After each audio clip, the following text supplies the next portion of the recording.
Hi there, I'm Morgan Crosbie from Finch Cadillac in London, Ontario, Canada, and you're watching Cadillacs and Crosbie. We've got an adventure on our hands here. This is my Lyriq, and I've been living the Lyriq life for about 6 months now. In that 6 months, I've learned a lot of stuff, and I'm ready to put it to the test. I have to get down to Bowling Green, Kentucky, which is almost exactly 2,000 kilometers in a round trip. And I thought that this would be a perfect example of being able to showcase what I've learned about this Lyriq and how I can do it in the same time frame that I would normally do in a gas vehicle. On today's episode, we're going to go on an epic adventure starting right now.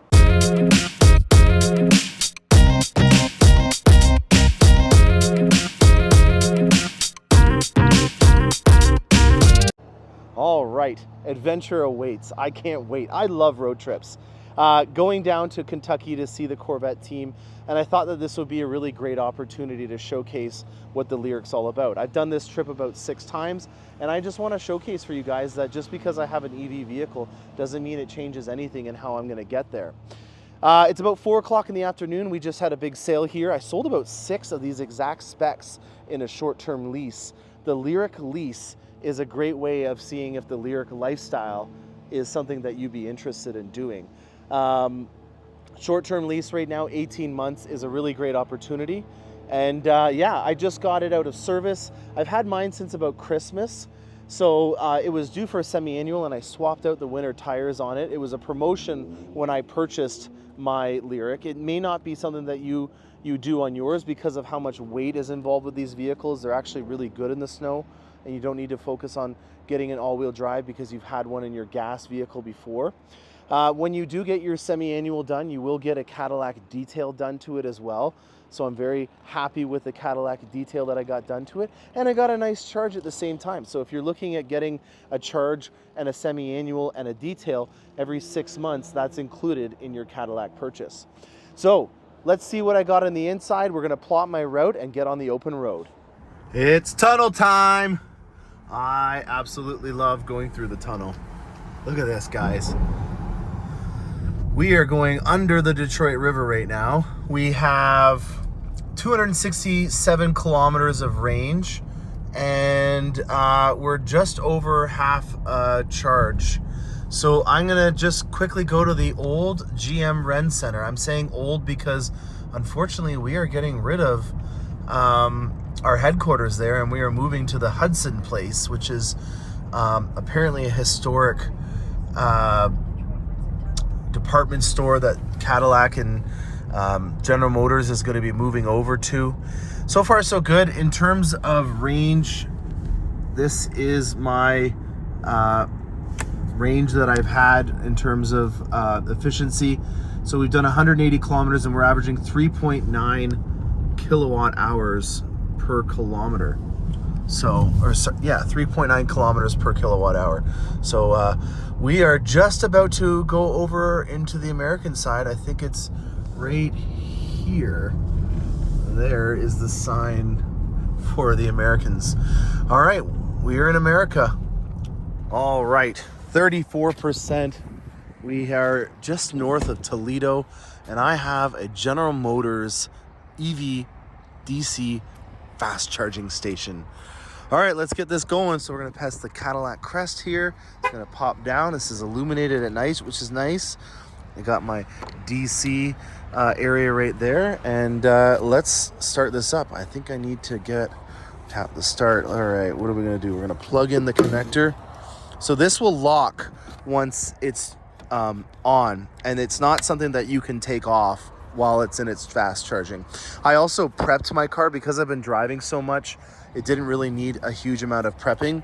Let's get a credit card and see what we can do here. Let's just swipe this bad boy, and we're gonna keep a tally of how much this costs and also how much time I use charging for the entire trip as well. So I'm just gonna continue to register and see how it goes, and I'm going to start the timer as well at the same time. All right, payment has been authorized. It is now creating a connection. As you can see here, the blue light is on, meaning that they are talking to each other. General Motors is saying, hey, welcome to Toledo. and my Lyriq is saying, oh, I need some juice. And then we're gonna start to see some data on what the charging time is gonna look like. Now, I don't need to get all the way up, because all I need to do right now is to get to Cincinnati, where I'm gonna be spending the night. And I've also chosen to do Marriott, where there's a charging station. So just to summarize, I already prepped my Lyriq. We'll get inside and show you how I did that. Right now we have 33%, and this is a 350 kilowatt charging station, which is far and above what I need to get this going. We are right now taking on 175 kilowatt hours, which is pretty much as high as I think you can get on a Lyriq, and I'll explain that in more detail as soon as I get my my microphone out, just to make it a little bit quieter here. Okay, we are in the Lyriq, and we've got a really great summary right here to show you guys. So a couple of things that I want to get across in regards to charging on this vehicle and other vehicles has to do with the capacity of what you can get on your vehicle. This has a 102 kilowatt battery. It's a full level of a skateboard on the Ultium platform, as opposed to a Silverado or an Hummer, which has 2 full stacks of Ultium batteries.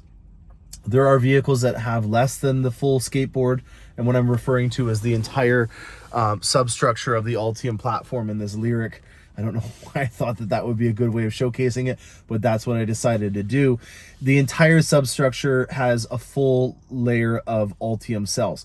You can have 85 kilowatts, for example, in our Blazers, and then there's our Equinoxes, which are also a smaller amount. Where I'm going with this is the size of your battery determines how much of a charge you can get. There is not a bottleneck related to something mechanical on the vehicle. It has to do with the physical size of your battery.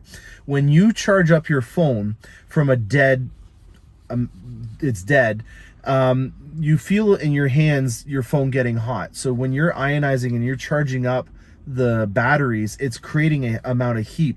And based on the size of the battery, that thermal capacity is what will determine how much you can charge. So there's not a lot of analogies that you can probably conceptualize that.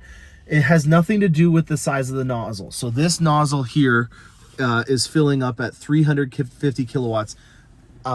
It's capable of doing that, but I'm not getting that. I'm getting about 175, and the reason why is because my battery is not big enough to take 350 kilowatts. It's not that I didn't choose an option on the Lyriq to do that. It's not that you know, the Lyriq doesn't have the capability what other vehicles don't. It has to do with the size of your battery and what kind of heat is generated while you are charging the vehicle. So it looks like something just happened and it timed me out. I don't know if I didn't put enough money into the charging station. So we had about 3 minutes on there because we're trying to keep track of how much we time. So unfortunately, I'm gonna have to check out and see what happens. I just got a text notification and this went red here. So our first mishap on our adventure, and we're only 250 miles in. Let's see what happened here. All right, so I used the app to do it this time. I don't think it liked that I was just doing a tap of my credit card, especially a Canadian credit card. So let's see what happens on round 2 here. I have the EVgo app. I have a ton of different apps now, and I got a satisfying beep. We went from 33 to 40% just in that little stint. I literally went from here inside there and filmed that. So already we got 7% of a charge, and as you can see, the kilowatts is going up. I'll have to go back and see in the editing how much we had on there to do the math. But I'll look at that obviously when we go to the next one. And as you can see, it's going to ramp up to about $1.75 and stay at that, because that is what we have as a capacity. And again, this is because there's heat that's generated by a battery, and the amount of heat that this Ultium platform is willing to take to keep its integrity over the life of its 9-year warranty is limited to 175 kilowatts, but not on this vehicle or it's just on this vehicle. So if you get a truck or something bigger, you can get a faster charge that's capable with this 350 kilowatt fast charging station. So yeah, let's go and see what we got at this Flying J for a bite to eat, and then we're gonna get back on the road. All right, we are almost done at this GM EVgo charging station. I've got 226 miles of range. Cincinnati is about 175, 180 miles. So I should have enough to get me to where we need to go. And I'm going to give you guys a walkthrough of my setup for what I'm doing. As you can see, there's a red cord here and then a caution symbol. That's because it's plugged in and it's doing a DC fast charge, or any charge in general. You can't put it into gear. So that's a safety thing. And one of the reasons why I'm filming it right now in auxiliary mode, because I can still film and not have it messing around. You'll see I have my Google Maps that's embedded from the Google operating system here on the actual display here for me. And then I have my Apple CarPlay to listen to podcasts and stuff over here and to do my calls. In summary, for Imperial, we have 2.4 miles per kilowatt. We can convert that over actually quite easily for everybody else that's back in Canada. We're going to go down to system and then units, and we're going to hit metric to get a 3.9 kilowatt hour conversion. So my setup while I'm driving, I really enjoy the fact that I can project my Apple CarPlay over here, or I can use the embedded system in Maps. With this system here, it also takes into consideration charging stations. And with that, it will also prep my Lyriq for when I'm going to a charging station. So fast station prep is something that it will do already when you plug in your destination into either your My Cadillac app or into the embedded navigation here. And even further than that, you can pre-plot this out on your My Cadillac app and then push it to your vehicle, so that maybe while you're getting ready to go on your adventure, you're plotting it out the night before, and then you can save that trip. You don't have to do it that day and it won't just wipe out. So you can save multiple trips, especially if you're going to be doing trips to a cottage or something that's a long ways away, and plot out specifically where you want to go on the charging stations according. So right now is a perfect example of just kind of flying by the wire and adapting to the scenario. I need to go 950 kilometers and I'm going to be spending the night. So I'm going to be efficient and I'm going to only charge to about 375 kilometers right now, because I know that by the time I hit Cincinnati, it'll be around 50 kilometers, which is just giving me a little safe buffer.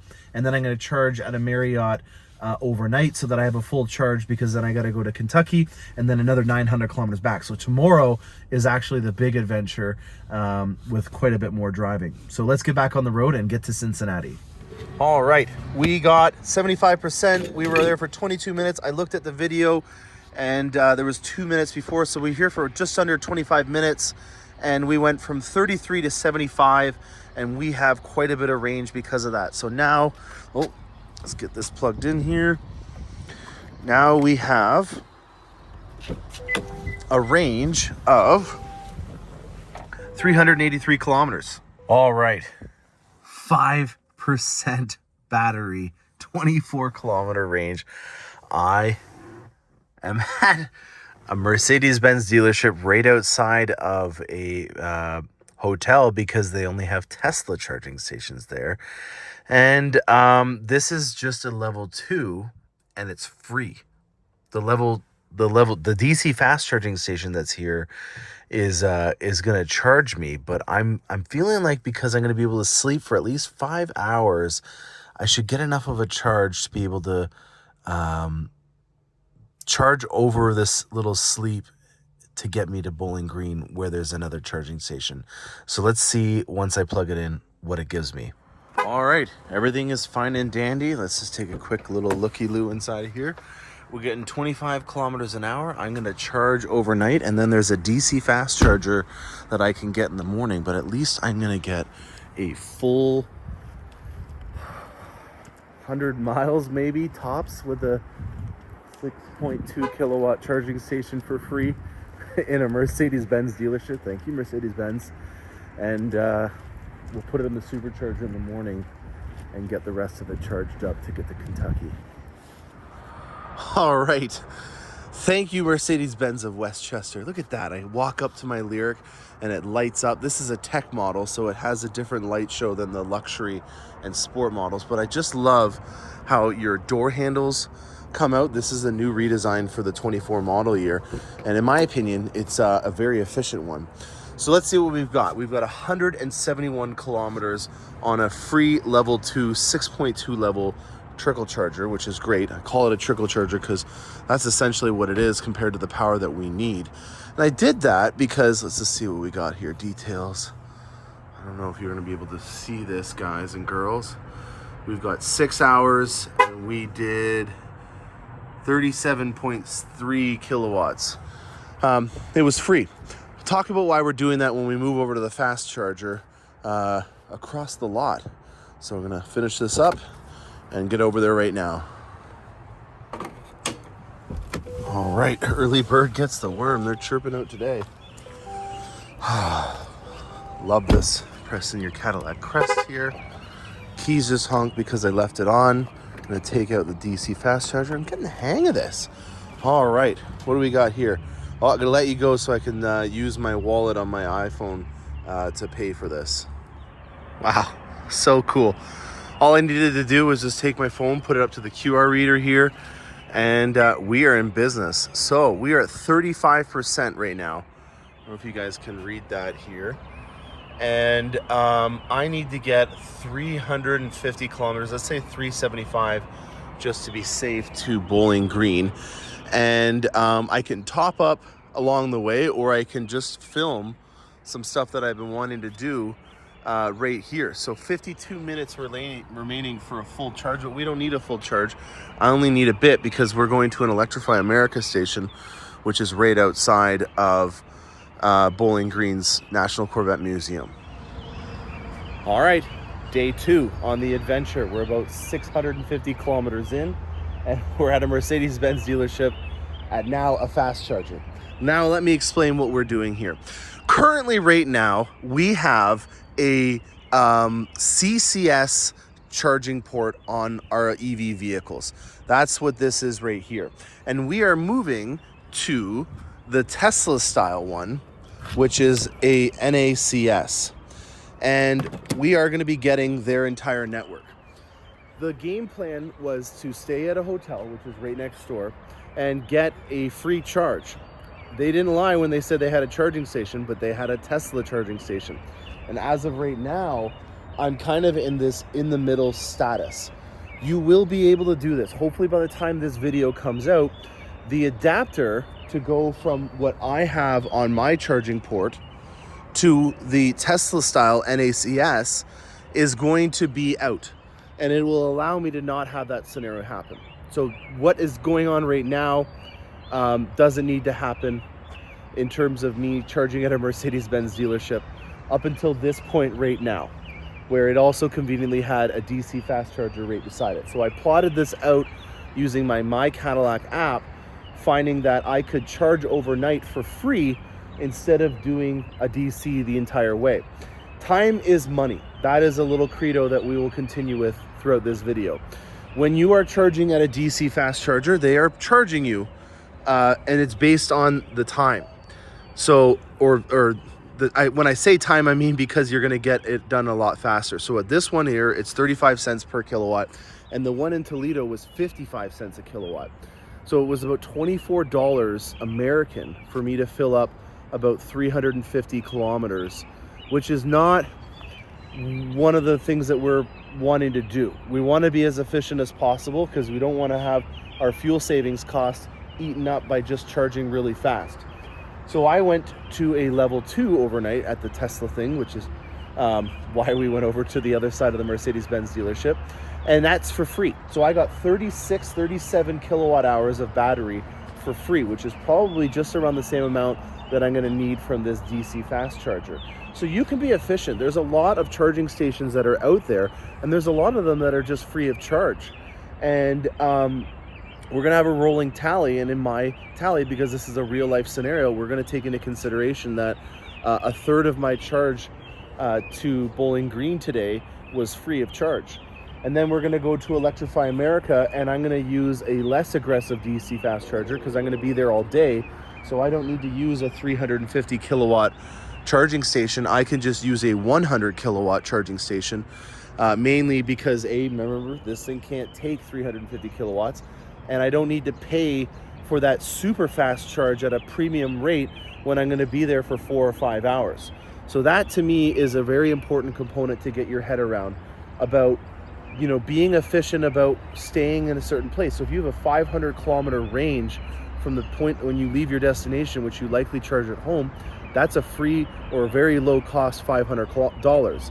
If you're needing to do a long stint, have a stop somewhere where you can stay overnight and then charge up the vehicle. You know, there's a lot of different levels of charging stations. This one being free, it obviously was probably one of the lowest ones you could get, which is a 6.2 kilowatt charging station. But it's fine because by the time I've done my intro video, or by the time you had your breakfast, you would have been able to get the rest of it at a DC fast charger and saved you half the cost of getting to our destination, which is about 350 kilometers away.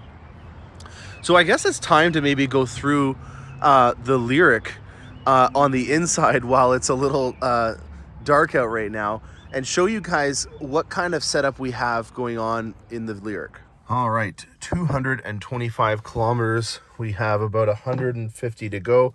I'm just holding down the start-stop button here, and that will put it into an auxiliary mode so I can still record and not lose you guys. So over here, we had a couple of things that we were talking about last time, and it had a lot to do with the navigation. Let's see if I can get some light in here. These are hepatic sensed lights here, which is kind of nice to help illuminate a little bit more. So I had the maps up here, and then I also had the maps here, and I wasn't using projection, I was using Google Maps. With this built-in system here, it is amazing. So I have a very up close setup here for my immediate action. So, you know, finding out where I'm going to be turning, and it's a lot closer. Whereas here, this is more of a trip summary. And one of the really cool things that it does is if I was to, let's say, go to a faraway distance, it's going to have the system go to about here. I should have let it do it naturally. And as you get closer to the destination, it continues to zoom in. So you see more and more over here. So on a long road trip at the beginning, I had a summary that was kind of like this, where the trip took me there. I don't want to use the voice commands to do that because it's going to then kick off this video, but take my word for it that that was the style that it had at the beginning. So this is your setup. You have your immediate turn call to actions in a very close, intimate format right over here. And then you have your summary over here, which is showing you a lot of different routes that you could be taking on the options. And that also helps out for charging stations. So you can be picking and choosing different charging stations on here. You know what? I'm going to plot this. I'm just going to pause it very quickly so that I can then show you what we're doing.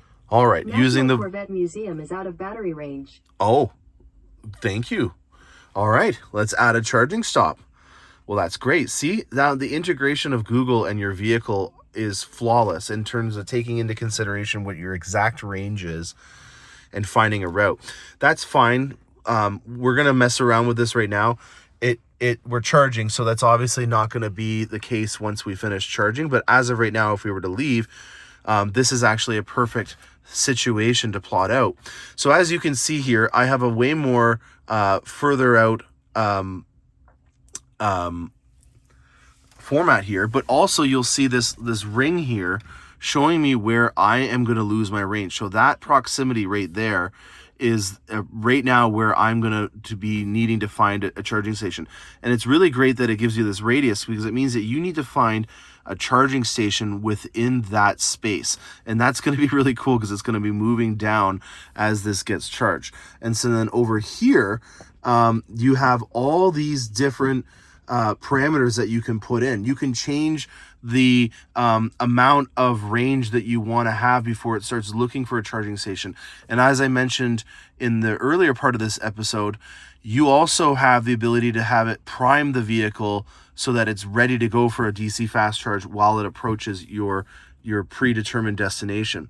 So all the different charging stations, we want them all on. I've registered for Electrify America and Flow on this trip already. Yeah, let's just click all the ones. We couldn't use the superchargers yet. I think that's enough to get it to be done. But now look at this. We've added in a lot more, and we can now start choosing a charging station that we want to use to make it to our destination. So this is adaptive. That's the main component to what I think will give you a lot more confidence. You know, when you're driving and it's able to find out exactly where your range is going to end and what you need to do to get there, that is amazing. And the integration between Google and this Lyriq is flawless. I haven't had a single issue with it, and it makes me very lazy because now anytime that I want to go somewhere, I just have to say it out loud. I can get my climate control done, and it changes the user experience entirely, and it gives you that sense of luxury that Cadillac Lyriqs really give off. The other thing that gives me a sense of luxury, and I can attest to it just because I've been in this thing for already 6 to 8 hours, and I've got another 15 hours to go, is these seats. These seats are phenomenal. So I'm just going to move over my microphone and some goodies that I was going to give away at Bowling Green. These are the entry-level seats. This is in an Interlux, and it is in Noir, is the finish for this Interlux. And they are extremely wide and cushy. The foam that's in these seats is phenomenal. And it also is so wide that we had to put the seat controls on the side of the door here because these bolsters are so aggressive and cushy. One of the things that I think gives you a sense of luxury is the comfort and the quietness and the smoothness of the ride with these seats. It really oozes this opulence that I make myself feel like I'm in something special. I get that little smirk sometimes. I was, on the I-75 last night, I'm listening to a really good song, and I'm like, you know what, this is really great. I've got my voice command created, navigation all set up. I had it down to 4%. I don't know if I showcased that in the video last night that I was doing at midnight or 12:30 a.m. But I had so much confidence in this Google system here. I have a photo that I'm going to put up because I know I took a photo at least. I had so much confidence in the system that I was willing to drive to this destination with 4%. And that to me speaks volumes about the accuracy. Like, I'm on a business trip right now. I need to go down to Bowling Green to document the new 25 model years, and then I got to get back because my daughter's birthday is on Saturday. So for obvious reasons, those are both very important things that I need to constrain to. And I think that the fact that I was willing to let this thing get to me to 4% of my charge to my destination shows you everything you need to know about being efficient and being confident about how this system will work. So I think that that's a really good piece of information in terms of the navigation. Your seats are absolutely phenomenal in terms of what they can offer you in comfort, and the Google integration is seamless and gives me the confidence to be able to go where I need to go at exactly the right amount of time. All right, got some emails done. We got 236 miles of range. I had to convert it over because my Google Maps went to miles. All right, how do we say finito with this? I think what you'll hear is a clicking noise, and that clicking noise is it unlocking and allowing you to undo it. Here is our receipt. We paid $15 for 44 kilowatts. And how long were we here for? Just under an hour, 6:08 to 6:55 a.m. So 40 minutes, and we got another 230 kilometers of range. All right, Bowling Green, let's do this. Well, I made it It says I have 3% battery right now. That is absolutely wild. All right, let's get myself to a charging station. Oh boy, oh boy. Welcome to the National Corvette Museum. Check this out. I have 3% range and we have done 621 miles. I have my Electrify America pass ready to go. And well, I am excited to try out another charging station company experience. We've got a bunch of people that are not putting a good name for Corvettes here, but we do have other people here that are doing the right thing, and let's see what we can get for a charge and price point. Okay, Electrify America, here we go. We are paying 28 cents a kilowatt, 44 cents a minute, and then idle fees of 40 cents, I would assume, a minute after that as well. All right, let's see some stats on what this is gonna take in the Lyriq. Receive updates. All right. Screenshot that number and text me if you guys want to get a good deal on a Lyriq. Submit.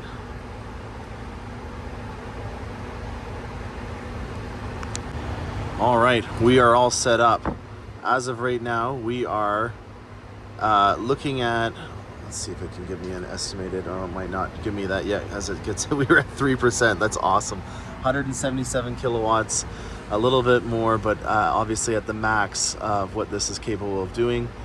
And here we go, let the games begin. So far, $0 for 1%. All right, I think we're done. It took 23 minutes to, oh, sorry, it, how long did this take? An hour and 26 minutes to charge, and then I idled for 23 minutes. Wow, that's sick. So we got a full charge now. It's just after noon, and I'm gonna take this off so that I don't have to pay for more idling. And I'm probably gonna try to do this while I'm not filming at the same time.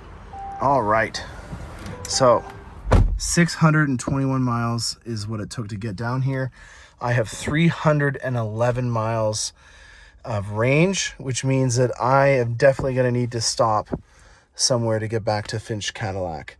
We're going to be definitely doing the leapfrog technique, so I'm going to be looking for EV fast chargers and making my way back, knowing that the charging capabilities of the car are a lot more potent when you get lower in the battery. So I'm going to be taking this thing almost down to the bottom and then bringing it back up to probably about half of a charge to 3/4 of a charge so that I can get the most bang for my buck. So I am going to start the AC up because it's very hot. I am starting to lose my voice, so I'm going to start driving, and I'll update you guys once I get lower in the battery.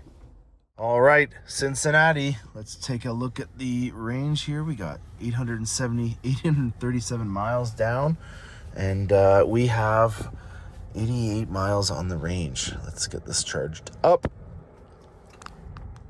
All right, I think that should do it. 40 minutes on here, another 35 Benjamins, 75 kilowatt hours in 40 minutes from about 1/3 of a charge. Let's call it a day. Please unplug. Look at that.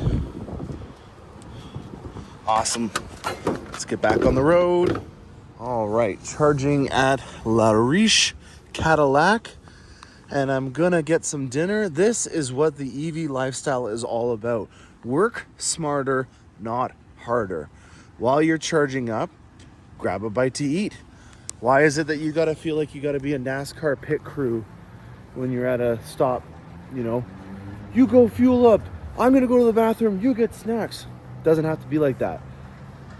Charge your car, go get a nice food experience at the gatherings in Findlay, Ohio, and don't feel like you're a NASCAR pit crew. Oh no, it's closed. Oh, small town gatherings are no longer there. All right, well, let's find another place. I think there's another bar over on this side. All right, final charge of the trip. We are at the Ren Center. We're headquarters of General Motors for a little bit longer. And yeah, we have finally succeeded in getting all the charges that we need. Let's see what we got here for our final summary. So put this back on while we do that. All right, land ho. I am back at Finch Cadillac, and we have done 2,000 kilometers in 36 hours. I know it's light out right now. I did go home last night, but I made it home around 3 a.m. and I left here at around 4 p.m. The day before. So just under 36 hours and 2,000 kilometers. I'm going to give you guys a summary in a second part. I want to make sure that we can keep the adventure part and the summary part separate, but I do want to note a couple of important things in case you don't watch the second part. Time is money. There are a lot of things that I've learned about the fast charging network. They're not all the same, just like, level 2 chargers and fast chargers are not. And you really need to be proactive in plotting out your trip. The idea of me taking this to a hotel using a level 2 and then getting on the road in the morning sounded great in terms of not spending money, but it ended up pushing my schedule back, and it wasn't worth it. The fast charging stations are, in my opinion, your greatest asset. And on that topic, you need to make sure that you're looking into what kind of fast charging station is available and if it's available. Last night at around 1 in the morning, I got to the GM Rd N, and because the NFL draft was on, both of the charging stations were down, and then the other ones were not even working. They were filled up. Sorry, 2 were down out of the 4, and 2 were used up. So I had to wait for an Uber driver to charge up. Luckily, they were full 350 kilowatt DC fast chargers, so her Bolt filled up in about 15 minutes and all she needed. Where I would say that you could summarize this as just being proactive and using the My Cadillac app to plot your courses. The reason why I would use that app is because it always takes into consideration your battery life on your current charge. It's a live way of being able to communicate with a vehicle, and then you can push that data that you do maybe at a rest stop while you're charging up, so that you're plotting out everything and not having to waste time or doing it while you're driving if you don't have a co-pilot. If you know the level of charging station that you're going to have, you'll also have a way better time at being able to plan it out. And like me, I've been getting away with just absolutely pushing it to the limit. When you're at a level, a high level DC fast charging station, so in this kind of situation with this vehicle, as we learned, a 275 kilowatt capable fast charging station, you're charging at 500 miles an hour. That's insane. So you have a lot more bang for your buck in terms of the time, but you also need to be a lot safer.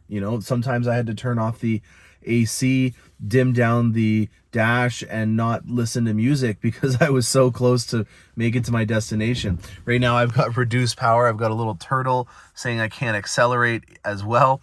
And those are just things that I've done in order to make it so that I could do 2,000 kilometers in a day and a half. You don't have to do that. I'm also right now about to use a level 2 charging station because my trip is over. I don't need to worry about that. If I live 5 minutes away from home, all I really need is a couple minutes on this level 2 and I can get back to my destination and then charge overnight. So use these stations accordingly. This car is just a dream. Like I usually take a Corvette, and I'm not gonna lie, I normally have some back pain issues by the end of the trip. These seats are phenomenal. The comfort that's in this Lyriq is bar none the best that I've ever taken on this trip. And I think I would do it again, but I wouldn't do it as fast. I wanted to push the limits and see what you were capable of doing. And I think that everyone can agree that 2,000 kilometers in 35 hours isn't a bad deal with an electric car. That was a business trip because I had to get down. I had to work the day before because we had a sale where we were selling Lyriqs. And today is my daughter's 2nd birthday. So I had a very stringent schedule that I had to thread the needle through, and it did the job. I'm back. It's my daughter's birthday now. I'm going to go in there, and I hope you enjoyed this episode. If you want to get a Lyriq, reach out to me. I'd love to be able to help you out with that. If you want to learn more about it, I'd also help you out with that as well, with future content related to these types of vehicles. I'm Morgan Crosbie. I work at Finch Cadillac, and happy motoring.